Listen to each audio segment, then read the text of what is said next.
Oke, siap.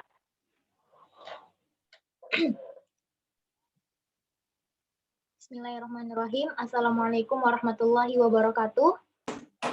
Waalaikumsalam warahmatullahi wabarakatuh. Amin. Assalatu wassalamu ala asrofil anbiya'i wal mursalin sayyidina Muhammadin wa ala alihi wa sahbihi ajma'in amma ba'd. Sebelumnya yang terhormat kepada sebentar.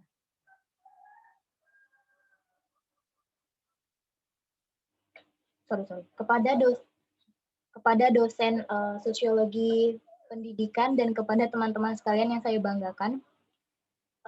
Saya selaku moderator Wulan Maulani dan di sini kami dari kelompok 2 yang beranggotakan Abdurrahil Al-Amin, Khairul Iksan Alamsyah, Jamila Nur Saharani, Nila Fadila dan saya sendiri Wulan Maulani. Kami di sini akan mendiskusikan tentang pendidikan sebagai pemberi tujuan bagi pendidikan. Maksud saya sosiologi pendidikan sebagai pemberi tujuan bagi pendidikan. Ya, di mana nanti kita akan berdiskusi mengenai hasil riset atau wawancara observasi yang sudah kita lakukan dari tema besar ini kita sendiri. Saya bacakan garis besarnya dulu ya. Sebagaimana kita tahu bahwa tujuan dari sosiologi pendidikan itu adalah sebagai dasar dalam menentukan tujuan pendidikan, di mana tujuan pendidikan ini dianalisis terlebih dahulu secara objektif berdasarkan analisis masyarakat dan kebutuhan manusia, sehingga kebutuhan dalam berpendidikan itu dapat ditangani dengan baik. Nah, sosiologi ini sangat erat kaitannya dengan struktur sosial masyarakat, karena sumber dari sosiologi pendidikan adalah filsafat hidup, yaitu Pancasila. Oke, untuk mempersingkat waktu, langsung saja saya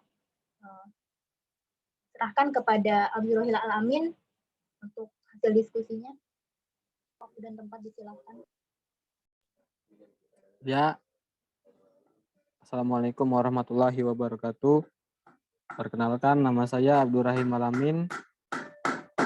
Di sini saya akan menjelaskan tentang hasil dari wawancara saya terhadap guru yang sudah saya wawancarai. Sebentar ya, ada gangguan cetok-cetok palu di sini bentar.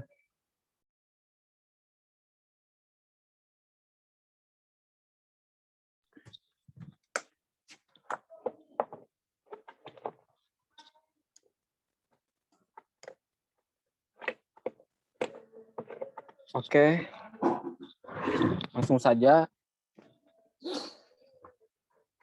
saya jelaskan.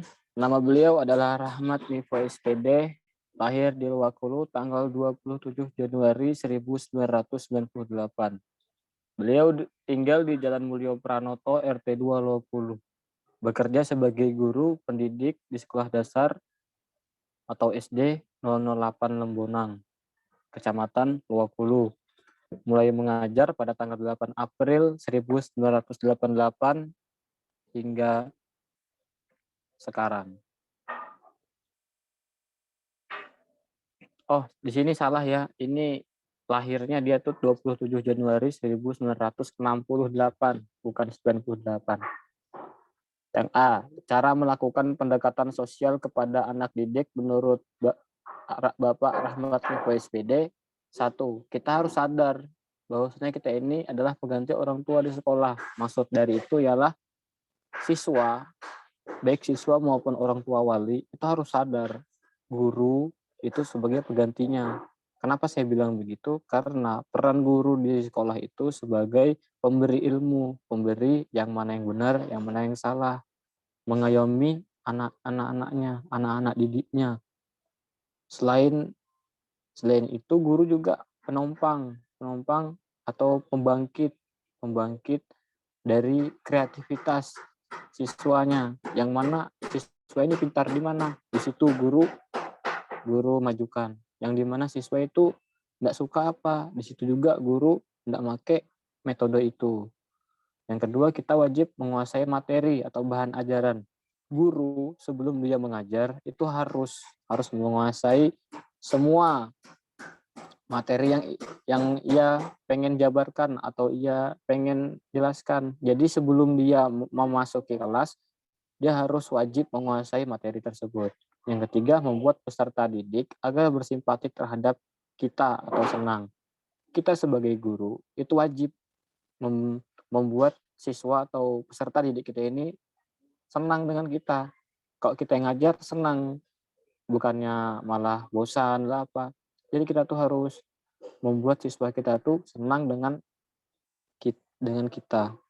Harus membuat gitu dulu sebelum melanjutkan ke pelajaran selanjutnya. Dan yang keempat, menciptakan suasana kelas yang rileks dan tidak tegang. Di kelas, banyak guru-guru sekarang yang tidak menerapkan ini. Banyak sekali. Jadi, yang benar itu menurut Bapak Rahmat Info SPD, pengalaman beliau sangatlah luar biasa tentang dunia pendidikan ini. Dia menyebutkan bahwa menciptakan suasana kelas yang rileks dan tidak tegang.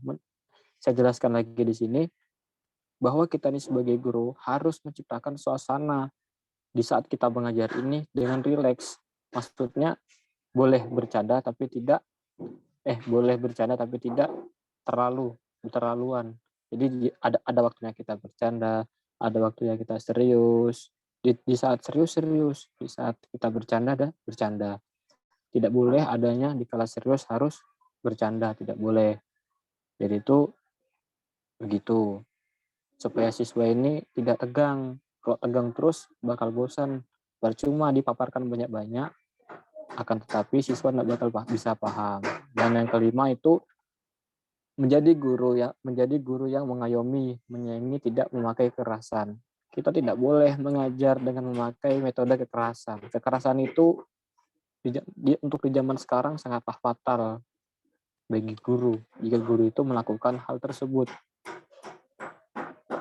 Kalau kita mengayomi, kalau kita menyayangi, siswa bakal senang sama kita, siswa bakal kangen sama kita, dan kita pun berkesan sebagai guru yang tidak memakai kekerasan.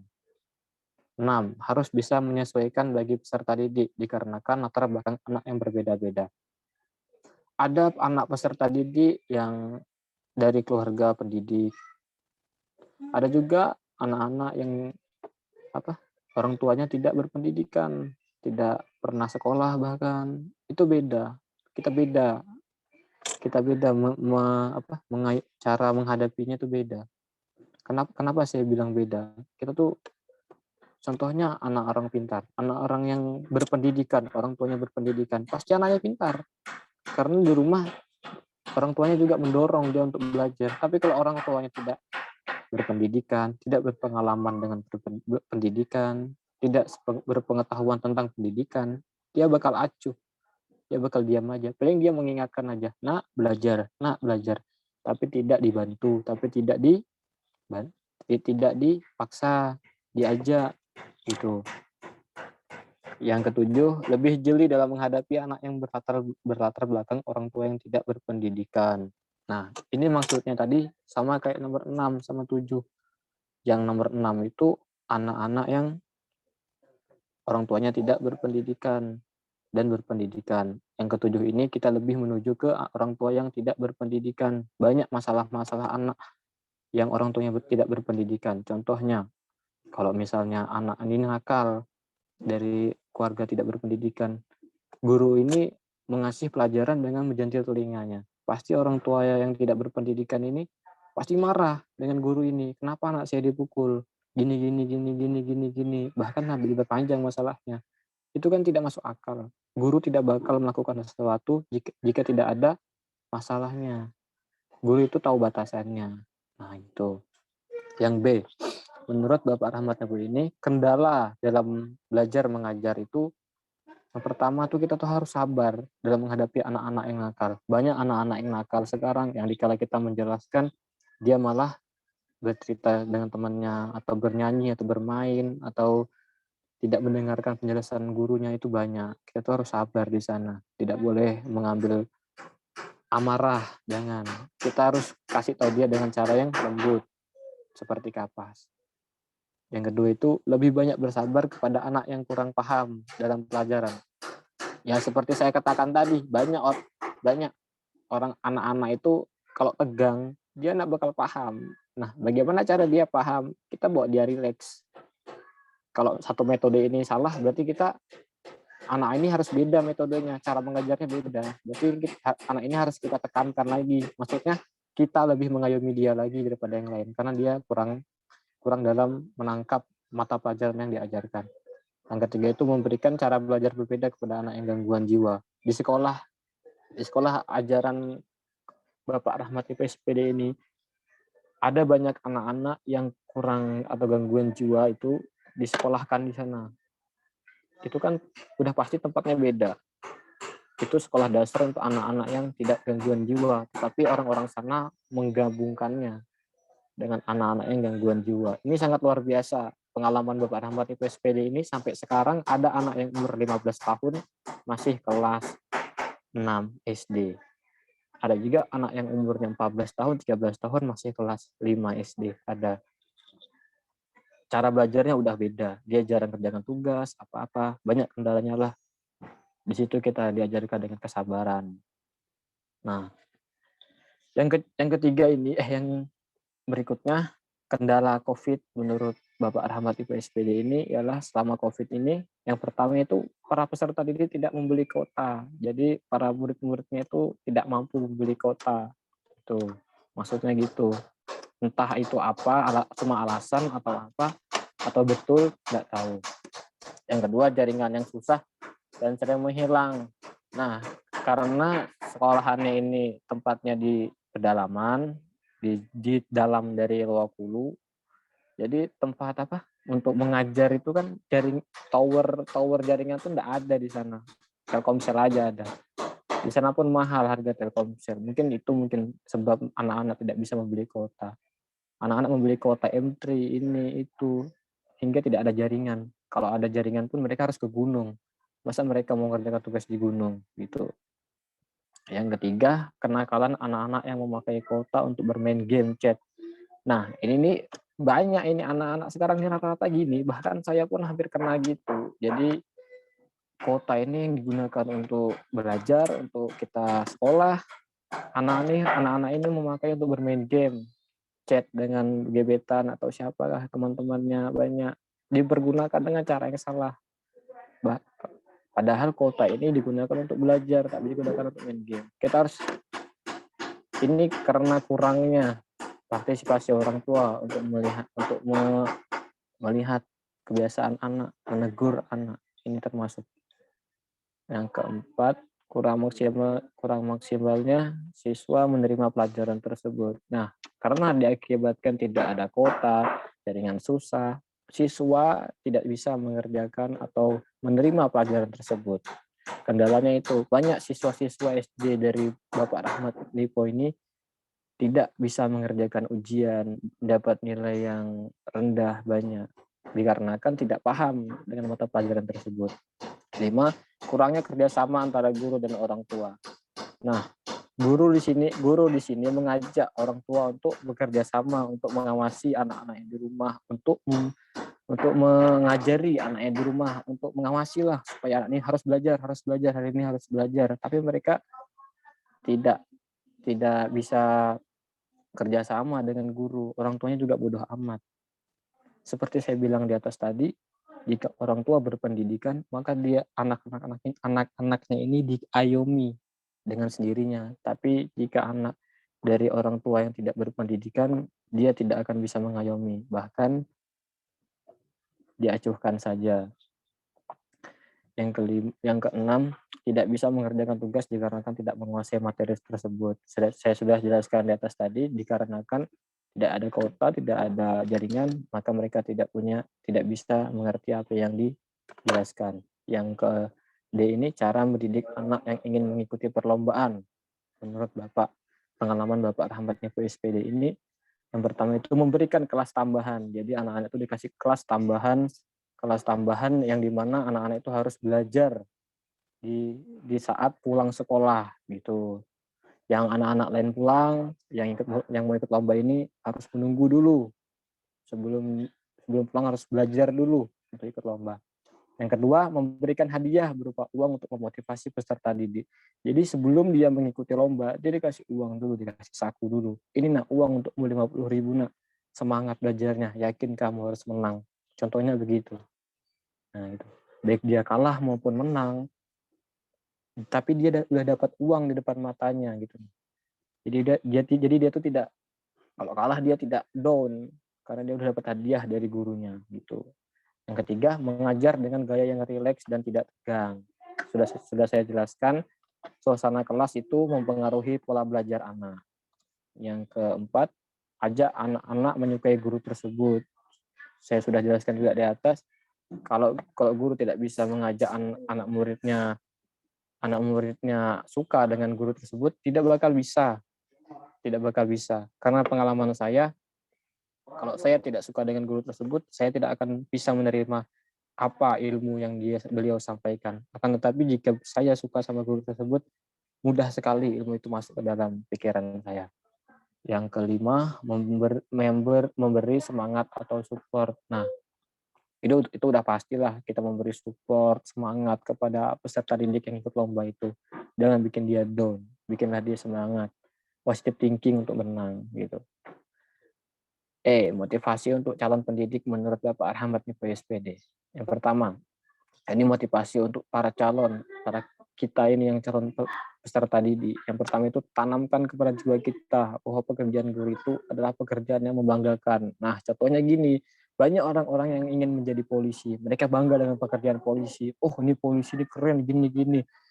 Dia bangga pakai baju polisi, dan gitu juga kita. Kita tuh bangga pakai baju dinas. Kita tuh bangga untuk mengajarkan ilmu itu kepada anak-anak. Karena prinsip saya gini, tidak ada tentara, tidak ada polisi, tidak ada yang lain sebelum ada guru yang mengajari dia di saat dia kecil.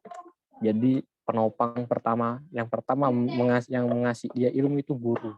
Guru yang paling berperan di sana. Tidak ada komandan jenderal, tidak ada. Yang kedua, tetap semangat dalam mengajar. Jadi untuk calon guru ini, kita ini harus tetap semangat dalam mengajar untuk nantilah kalau kita misalnya udah jadi guru, pasti ada lah kita tuh waktunya kita tidak semangat lagi, banyak masalah, banyak ini, banyak itu, membuat kita tidak semangat lagi mengajar. Tapi kita tetap harus semangat karena itu pekerjaan yang sangat mulia. Yang ketiga, tanamkan niat dalam diri kita bahwasanya mengajar itu untuk mengabdi kepada negara. Nah, tujuan kita bekerja jadi guru ini bukan hanya untuk mengabdi negara, menurut saya, tapi untuk membagikan ilmu, untuk mengasih ilmu, untuk mentransfer ilmu apa yang kita dapat selama ini kepada anak didik kita. Kita berharap bahwasanya tidak ada anak di Indonesia ini yang terbuai oleh kebodohan. Jadi, niatkan dalam diri kita lillahi ta'ala. Nah, yang keempat ini, guru itu bukan hanya pekerjaan biasa, akan tetapi juga media dakwah. Nah, dakwah.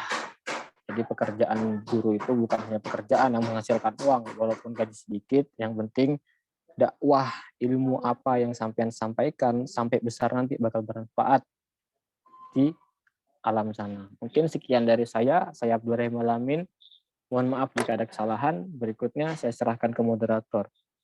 Wassalamualaikum warahmatullahi wabarakatuh. Assalamualaikum warahmatullahi wabarakatuh. Ya baik, itu tadi penjelasan dari Saudara Abdurrahim Alamin, sangat luar biasa ya penjelasannya.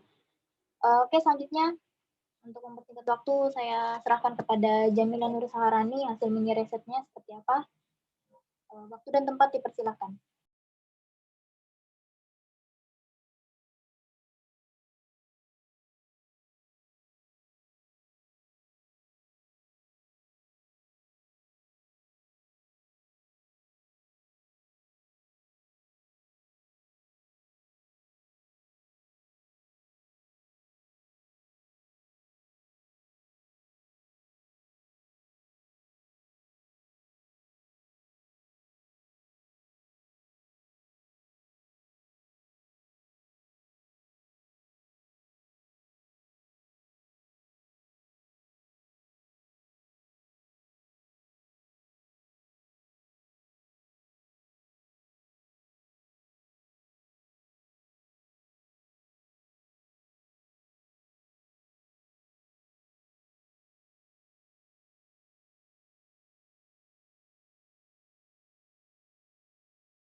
Baik, bismillahirrahmanirrahim. Jika Abdurrahim Al-Amin tadi telah melakukan penelitian terhadap kiprah atau kinerja seorang guru dalam mengubah perilaku peserta didik atau melakukan perubahan sosial, dan kali ini saya telah melakukan penelitian tentang seberapa jauh hubungan antara sekolah dengan masyarakat, begitupun antara masyarakat dengan sekolah.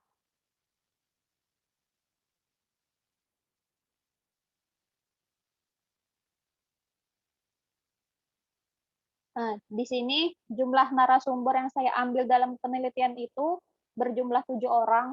Yang terlibat unsur di dalamnya ada orang tua siswa dan juga siswa atau siswi yang telah membantu saya dalam mendapatkan informasi.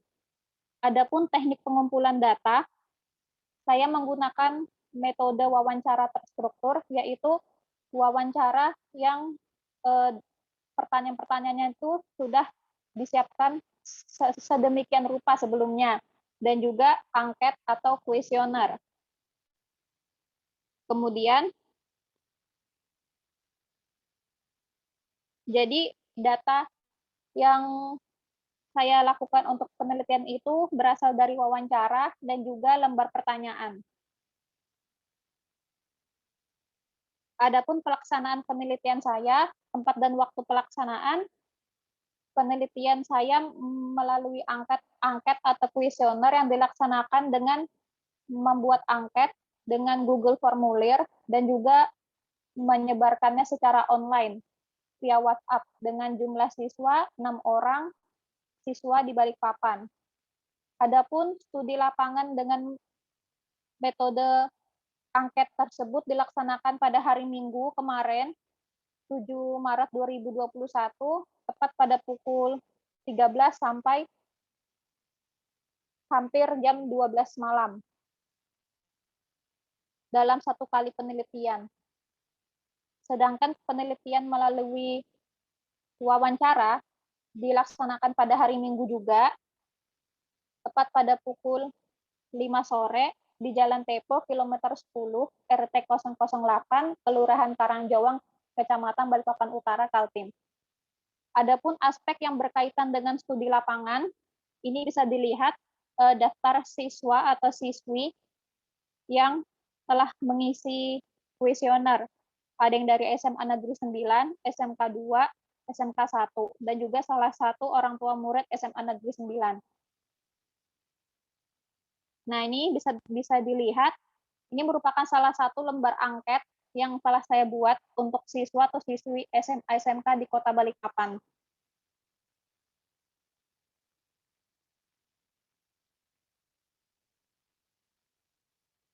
Adapun yang lebih lengkapnya bisa dilihat di sini.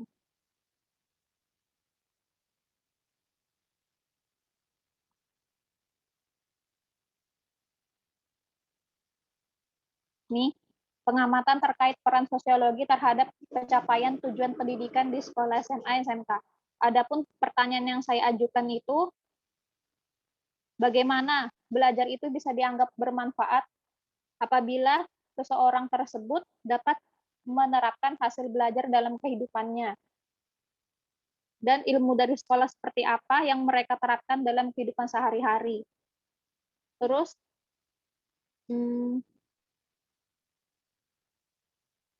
selain pendidikan dari sekolah, betapa pentingnya pendidikan yang kita peroleh dari keluarga. Karena itu dapat mendukung perubahan sosial ke arah yang lebih baik dan dapat mencapai tujuan pendidikan yang diharapkan.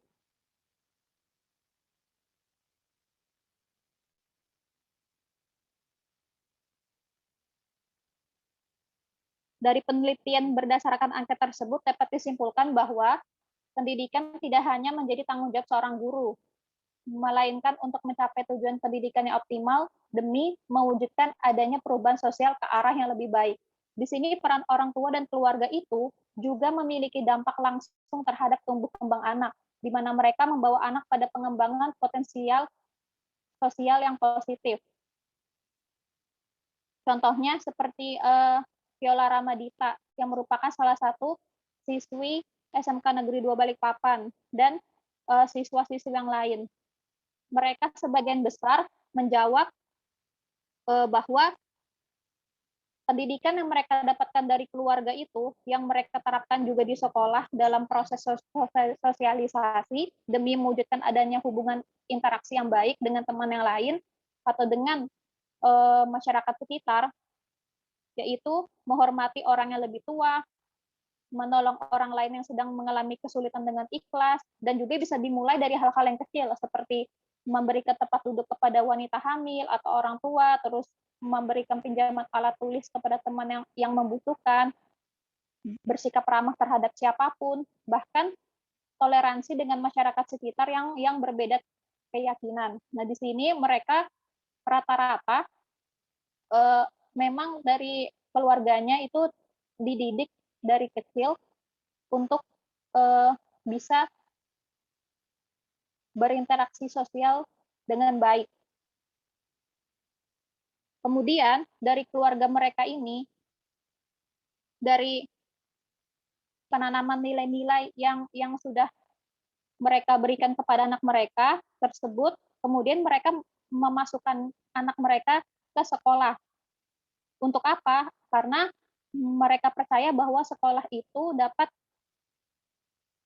memantapkan penanaman nilai-nilai yang sudah ada di dalam masyarakat agar terjaga kelestariannya dan dapat mampu membantunya dalam mengembangkan ke arah yang lebih baik lagi agar anak-anak mereka dapat mewujudkan masa depan yang gemilang. Terus yang kedua, seperti yang kita ketahui bahwa sosiologi itu membantu pendidikan untuk menganalisis secara objektif tentang hal-hal yang dibutuhkan oleh masyarakat.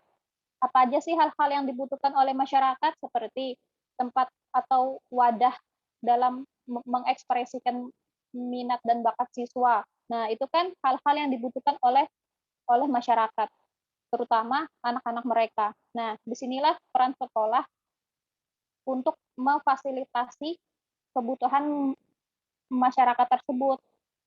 Dan ternyata setelah diteliti, SMA atau SMK negeri di Balikpapan itu sekolahnya itu sudah mampu untuk memberikan fasilitas tersebut seperti ekstrakurikuler maupun organisasi.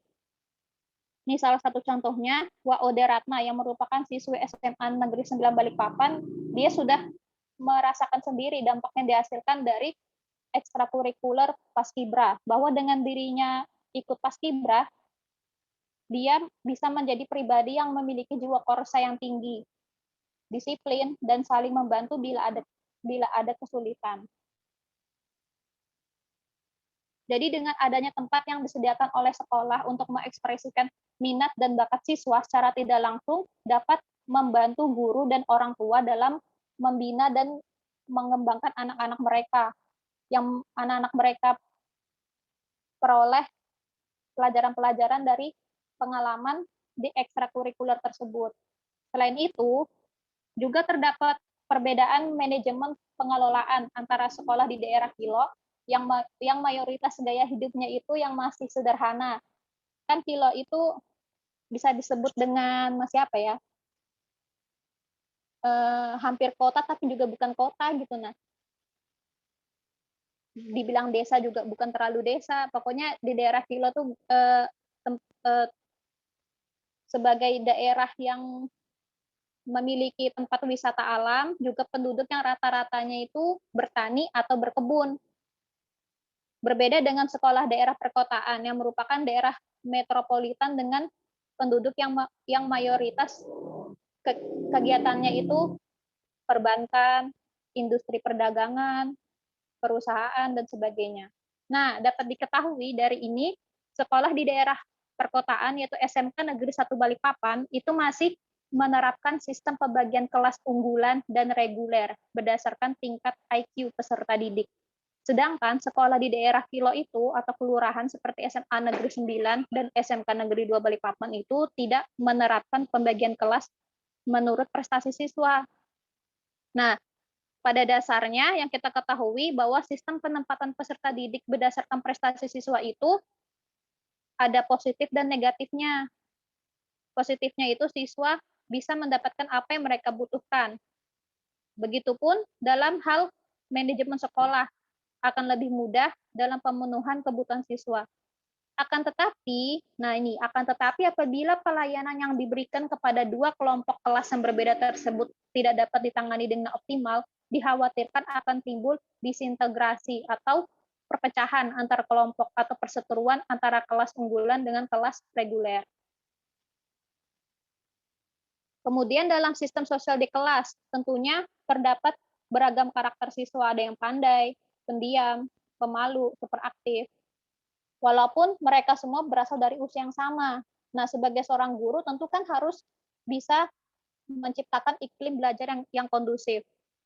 Dapat diketahui bahwa di SMA Negeri 9, para pendidik dalam menyikapi hal ini adalah dengan mengatur posisi tempat duduk. Terus mereka menempatkan siswa yang pemalu dengan siswa yang sangat aktif. Dan juga memperlakukan siswa secara adil, di mana siswa tersebut semua dianggap sama. Jadi tidak dibeda-bedakan. Nah, kalau di SMK 1 dan SMK 2 itu guru memberikan kenyamanan pada siswa untuk mengatur kelasnya masing-masing. Namun guru tetap juga memperlakukan siswa secara adil dan juga dapat berinteraksi dengan baik.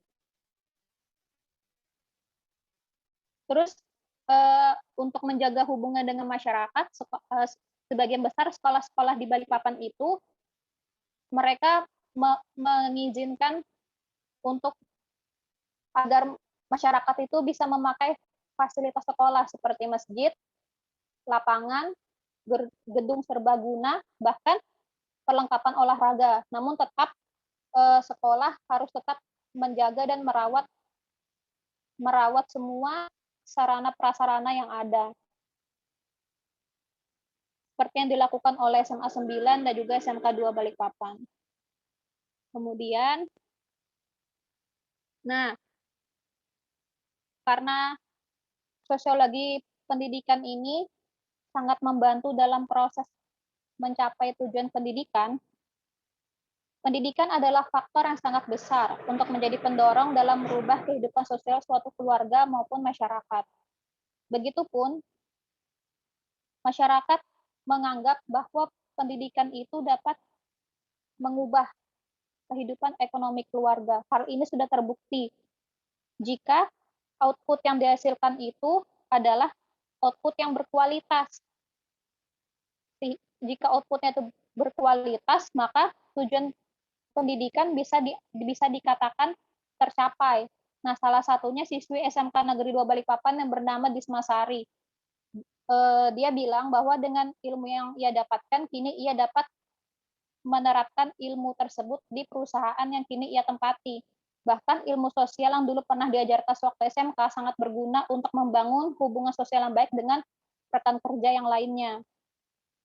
Begitupun lulusan yang melanjutkan ke perguruan tinggi seperti Viola Ramadita, bahwa ilmu perkantoran yang ia geluti selama sekolah SMK kini sangat membantunya dalam menentukan jurusan yang tepat di perguruan tinggi yang sesuai dengan keahlian yang ia miliki sewaktu SMK.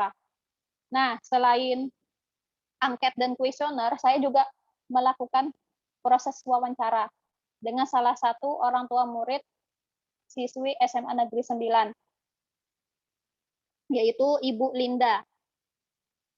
Dapat disimpulkan bahwa kerjasama guru dan orang tua sangat diperlukan untuk menciptakan adanya perhatian yang optimal terhadap pemenuhan kebutuhan siswa guna meningkatkan hasil belajar. Beliau memaparkan bahwa para pendidik di SMA Negeri 9 sangat terlibat aktif dalam proses memberikan perhatian terhadap tumbuh kembang peserta didik. Contohnya, ketika anak Ibu Linda tersebut mendapatkan nilai matkul yang belum tuntas, gurunya lekas menghubungi beliau untuk memberitahukan tentang masalah tersebut guna membimbing, guna membantu anak dalam proses kedisiplinan pengerjaan tugas dari sekolah. Begitupun dengan siswa yang sakit. Ketika proses pembelajaran berlangsung, para pengajar di SMA 9 itu bahkan rela mengantarkan siswa yang sakit tersebut pulang ke rumahnya ketika orang tua yang bersangkutan tidak dapat dihubungi. Oleh karena itu, dalam hal ini patut dijadikan contoh bagi sekolah-sekolah yang lain bahwa sistem pendidikan di Indonesia tidak akan maju tanpa adanya dukungan dan pantauan dari guru dan orang tua. Guru dan orang tua harus bekerja sama dalam memperhatikan setiap fenomena yang terjalin.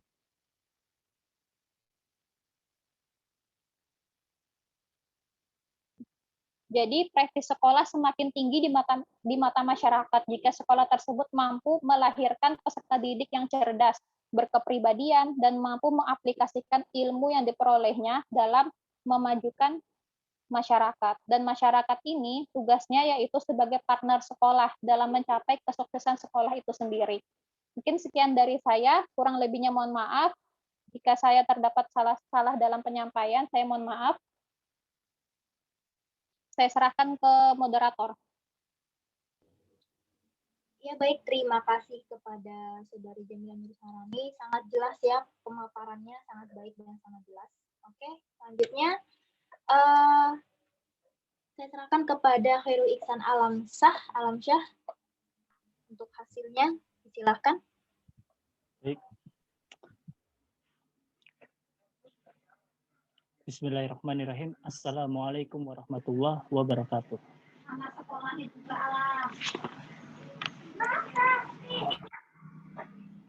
Alhamdulillah.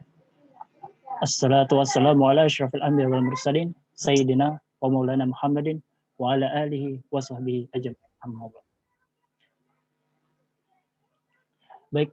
Baik, perkenalkan, nama saya Khairul Ihsan Alamsyah.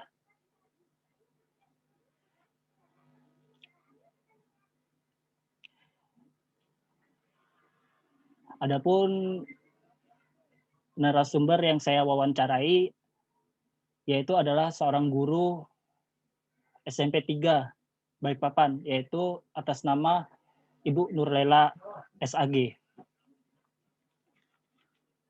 Adapun hasil laporan yang saya lakukan berupa wawancara tentang bagaimana upaya apa saja yang harus dikembangkan dan dikembangkan kepada peserta didik agar tujuan pembelajaran tersebut tercapai. Terus, bagaimana cara guru dalam memberikan pendekatan sosial yang baik kepada anak didik. Yang ketiga yaitu dari segi pendidikan, apa saja hal yang dilakukan oleh sekolah agar sekolah tersebut maju. Lalu, sudahkah guru memberikan ruang kepada siswa dalam mengekspresikan diri mereka dan mengembangkan minat bakat siswa di sekolah? Dan yang terakhir yaitu sejauh ini apakah dari proses pembelajaran daring saat ini telah menjadi faktor penghambat, menjadi banyak kendala dalam proses pembelajaran?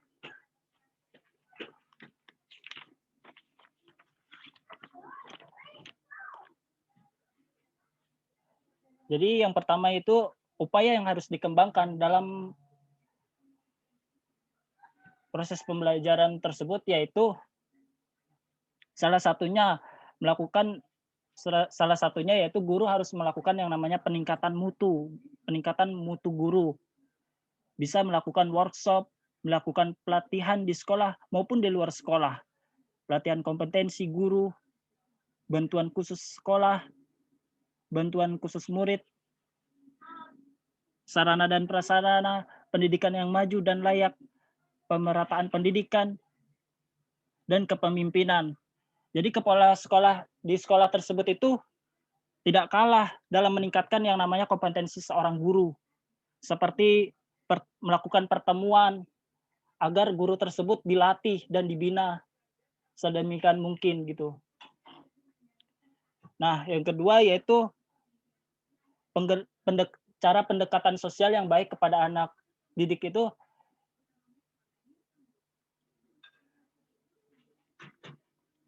dengan cara mengajak mereka ke masjid untuk melakukan ibadah seperti melaksanakan sholat,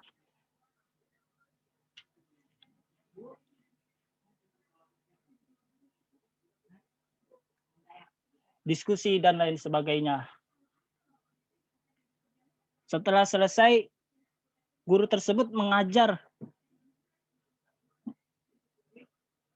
diskusi kepada mereka, menyampaikan permasalahan yang ada pada anak didiknya, dan memotivasi mereka untuk selalu mendekatkan diri kepada Allah Subhanahu wa Ta'ala, serta menanamkan pendidikan kepada mereka tentang penciptaan manusia. Selain itu juga diadakan yang namanya diskusi kepada orang tua. Orang tua menceritakan pengalaman apa yang terjadi dalam proses pembelajaran, pengalaman anaknya, menceritakan pengalamannya dalam proses pembelajaran. Nah, yang ketiga yaitu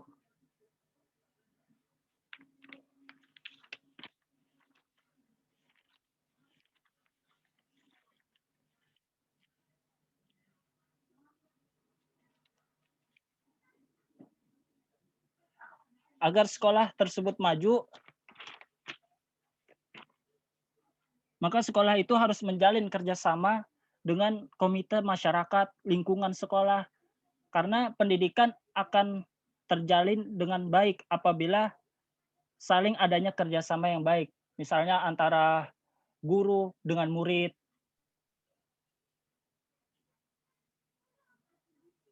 Dalam proses pembelajaran. Tuh.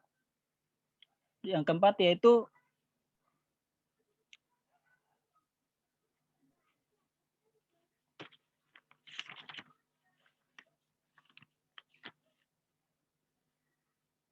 guru sudah memberikan yang namanya ruang dalam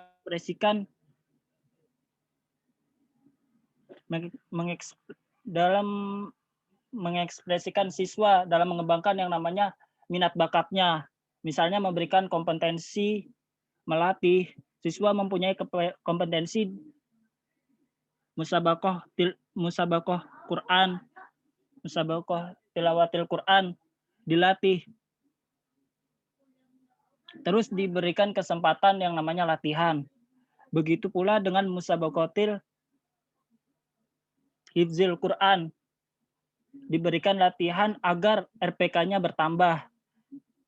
Siswa yang mempunyai kompetensi kaligrafi diberikan fasilitas alat-alatnya agar tambah bagus tulisan Al-Quran, dan diberikan jadwal yang sesuai untuk yang namanya latihan gitu. Yang terakhir yaitu kendala yang terjadi dalam proses pembelajaran saat ini, yaitu adanya laporan orang tua yang tidak mempunyai yang anaknya tidak mempunyai data, HP dan laptop.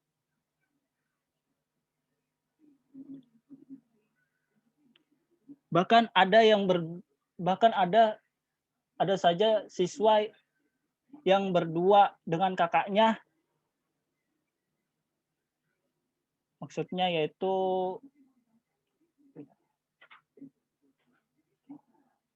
menggunakan HP bergantian gitu. Dan siswa juga dianjurkan untuk membaca buku oleh gurunya. Gitu. Sekian dan terima kasih. Assalamualaikum warahmatullahi wabarakatuh.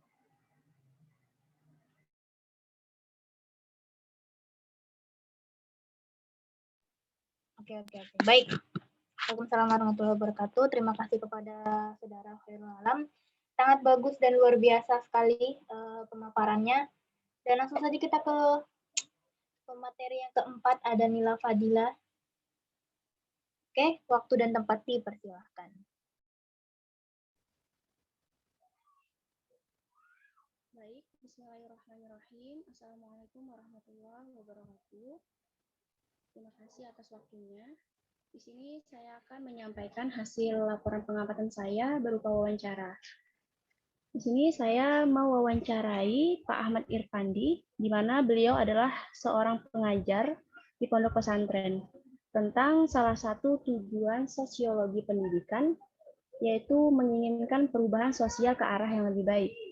Contohnya, mencetak generasi yang berkepribadian, berkarakter, dan bermoral baik. Untuk menjadikan tujuan itu tercapai, perlu adanya pendidikan karakter dalam setiap pembelajaran. Oleh karena itu, saya mewawancarai Pak Irfandi mengenai tanggapan dan upaya beliau untuk mencapai tujuan tersebut.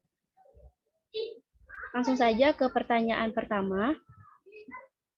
Apakah pendidikan yang berjalan sekarang ini dapat dikatakan telah sesuai dengan salah satu tujuan sosiologi, yaitu menginginkan perubahan sosial ke arah yang lebih baik? Contohnya, peserta didik dapat memiliki moral, akhlak, dan adab yang baik. Menurut beliau, di masa pandemi ini pendidikan menjadi sulit, di mana guru tidak dapat mengontrol peserta didiknya secara langsung. Ketika di Zoom atau sekolah daring, kalau berbicara masalah pendidikan moral, maka yang berperan penting untuk mendidik moral anak adalah orang tuanya. Karena guru hanya menyampaikan materi saja. Lingkungan dan orang tua sangat mempengaruhi. Jadi jika ditanya apakah pendidikan yang berlangsung sekarang dapat dikatakan sesuai, itu adalah tergantung dari orang tua dan lingkungan anak tersebut. Pertanyaan kedua, bagaimana cara Bapak menerapkan pendidikan karakter di pembelajaran sekolah? Cara beliau adalah siswa dapat tinggal di asrama atau sekolah membuat asrama karena guru dapat mengontrol pendidikan secara langsung. Ketika telah dibangun asrama, maka guru dapat membuat kegiatan keagamaan seperti pengajian dan sebagainya, agar dapat mendidik dan memberitahu mereka mana adab yang baik dan mana adab yang buruk. Karena kalau tidak di asrama, di mana siswa tersebut pulang pergi, pagi di sekolah, siang di rumah. Hal itu berarti pendidikan moral tergantung dari orang tuanya. Jika orang tuanya dapat mendidik pendidikan moral anaknya itu baik, maka insya Allah anaknya akan baik pula. Dan peran orang tua dan peran guru dapat berjalan dengan maksimal untuk anak tersebut. Pertanyaan ketiga, harapan apa saja yang Bapak harapkan dalam pendidikan karakter tersebut? Beliau berharap siswa dapat memiliki akhlak yang baik, adab yang baik, menjadi anak yang solih, solihah, berbakti kepada guru. Karena di zaman sekarang ini banyak orang-orang dan murid yang tidak memiliki sifat-sifat tersebut.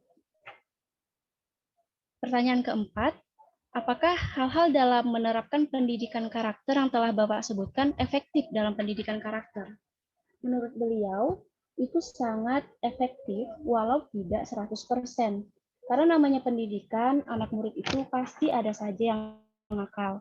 Namun, senakal-nakalnya murid itu, jika ia tinggal di asrama, kemudian bergabung dengan anak-anak asrama, lalu di dalam asrama tersebut berisi kegiatan keagamaan seperti pengajian, lalu dipantau dengan guru atau pengawas di asrama tersebut, maka senakal-nakalnya murid, paling tidak ia beradab kepada yang lebih tua, orang tuanya, terlebih lagi kepada gurunya. Pertanyaan kelima, bagaimana respon peserta didik terhadap penerapan pendidikan karakter itu? Menurut beliau, respon siswa ada yang menurut, ada yang tidak, karena tidak semua murid itu memiliki sifat yang sama.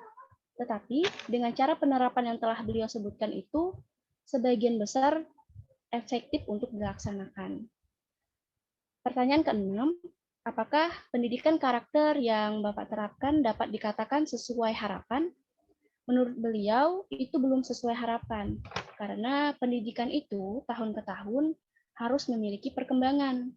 Karena jika pendidikan itu merasa cukup di situ saja, maka niat untuk mengembangkan pendidikan lagi itu tidak ada.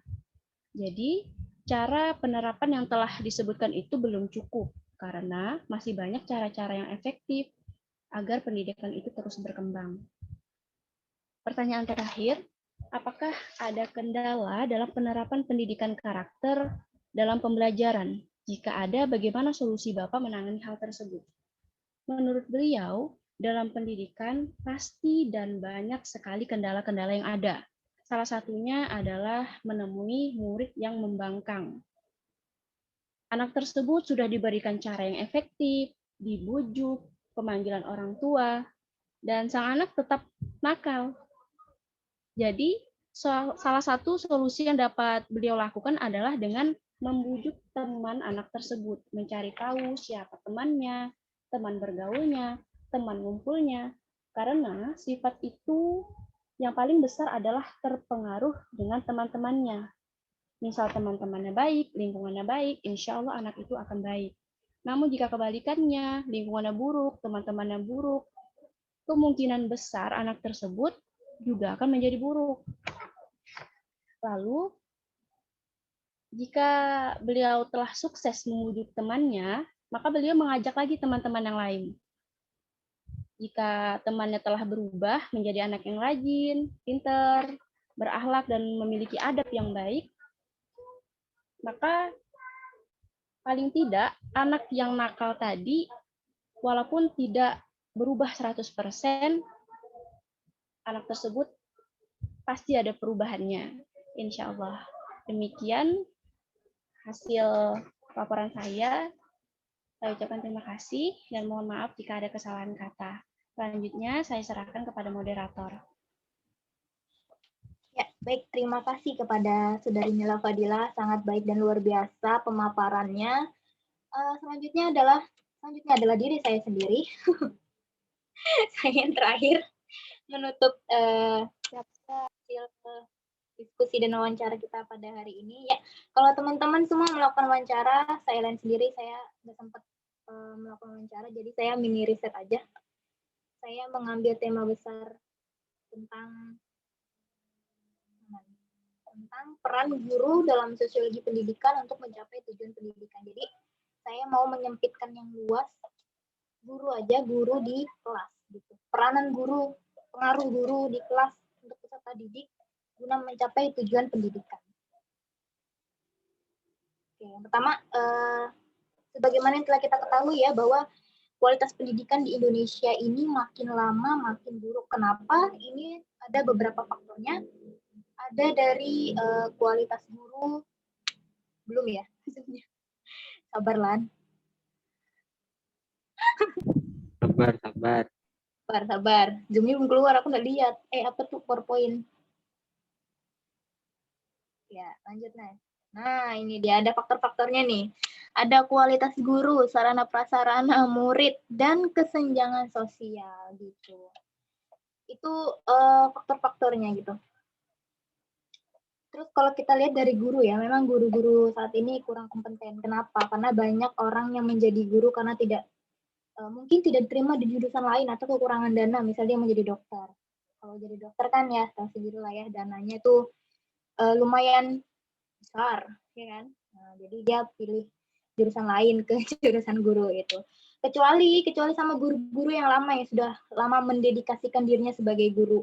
Nah, selain berpengalaman mengajar murid, mereka juga pasti punya pengalaman yang dalam mengenai pelajaran yang mereka ajarkan. Belum lagi masalah gaji guru gitu. Guru itu dia merupakan singkat aja sih. Ya, guru itu merupakan faktor penentu yang sangat dominan dalam pendidikan pada umumnya karena guru memegang peranan dalam proses pembelajaran di mana proses pembelajaran merupakan inti dari proses pendidikan secara keseluruhan. Oke, ketika ilmu pengetahuan kita masih terbatas gitu. Belum ya. Ketika penemuan hasil-hasil teknologi kita ini belum berkembang pesat seperti sekarang ya. Ini kan teknologi kita ini lagi gencar-gencarnya luar biasa sekali gitu. Maka dulu dan sekarang sih, fungsi utama guru di sekolah adalah untuk menyampaikan ilmu pengetahuan. Gitu ya. Sekarang saya mau bahas tentang ini, menurut saya. Di jenjang sekolah dasar aja, anak SD itu kan membutuhkan gaya pembelajaran yang lebih bervariatif, ya kan? Hal ini dikarenakan anak usia sekolah dasar lebih senang bermain, menerapkan metode pembelajaran yang seru menjadi kunci utama anak usia SD untuk lebih betah mengikuti pembelajaran di dalam kelas. Nah, ini saya ada sedikit. Lanjut, Mil. Santai-santai, ya. Yang pertama adalah membuat game yang menarik. Macam-macam metode pembelajaran yang unik. Yang pertama adalah menyiapkan game dalam pembelajarannya. Anak SD kan pasti senang banget tuh kayak dikasih game gitu ya. Pendekatan belajar menggunakan game itu dapat membuat suasana belajar menjadi lebih hidup. Poin pentingnya adalah menghindarkan murid anak didik itu dari kebosanan setiap harinya, dari bosan gitu. Yang kedua apa nih? Ajak siswa untuk praktik. Memberi contoh dalam bentuk tindakan secara langsung akan lebih mudah dipahami dibanding lewat kalimat. Karenanya kita bisa mengajak praktik, misal SD nih, kita ada materi tentang wudhu. Nah, itu kan dipraktekkan. Saya dulu pernah tuh SD ya, waktu wudhu itu kalau nggak salah yang pas mengambil air dan dibasuh ke kepala. Nah, itu kan, itu saya kira, kalau belum praktik tuh saya kira ambil air, terus airnya itu langsung push gitu ke kepala gitu kan. Kan jadinya basah gitu kan, ternyata nggak gitu pas praktek. Ternyata ambil airnya, dipercikan, baru kita ini taruh di kepala gitu kan, dibuang, dipercikan. Jadi nggak satu ini gitu. Nah, aduh, jadinya kan bingung gitu. Makanya itu penting tuh praktik itu.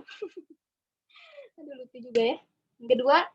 Yang ketiga adalah memanfaatkan teknologi yang ada. Nah, ini juga penting nih, iptek. Kalau dulu tuh saya ingat banget waktu SD, kayaknya monitor dalam kelas itu kayaknya belum ada dulu ya.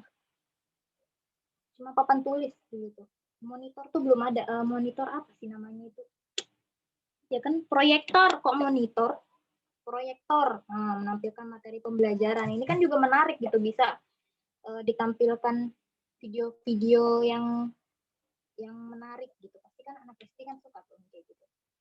Terus yang terakhir, tidak terlalu serius. Nah, ini kita tuh sama betul tadi apa yang dikatakan saudara Abdurrahim, Jamila, Nila, Alam, bahwa sebagai guru tuh kita janganlah terlalu serius-serius. Kita menyisipkan humor. Gitu. Jadi siswa itu nggak kaku gitu, nggak merasa tertekan. Betul tadi yang dibilang Rohim, saya ingat banget tuh. Tidak tertekan. Jadi guru tuh menyiapkan humor di sela-sela materi pembelajaran untuk mengurangi tingkat keseriusan dalam belajar gitu. Jadi kan humor itu kan juga digunakan untuk membangun kedekatan antara guru dan murid. Itu selanjutnya apa ya, lupa saya. Selanjutnya Min? Oh iya, ini undang-undangnya. Jadi pesan saya dari penjelasan di sini, terutama untuk kita calon guru ya, adalah pahami dulu perannya guru dalam perspektif sosiologi pendidikan. Gitu. Kita harus sama-sama jadi seorang guru yang harus sesuai dengan itu. Aturan prosedur pendidikan dan sesuai dengan Undang-Undang Nomor 14 Tahun 2005 tentang guru dan dosen. Bunyinya, Undang-Undang Nomor 14 menegaskan bahwa guru dan dosen wajib memiliki kualifikasi akademik, kompetensi, sertifikat pendidikan, sehat jasmani dan rohani, dan memenuhi kualitas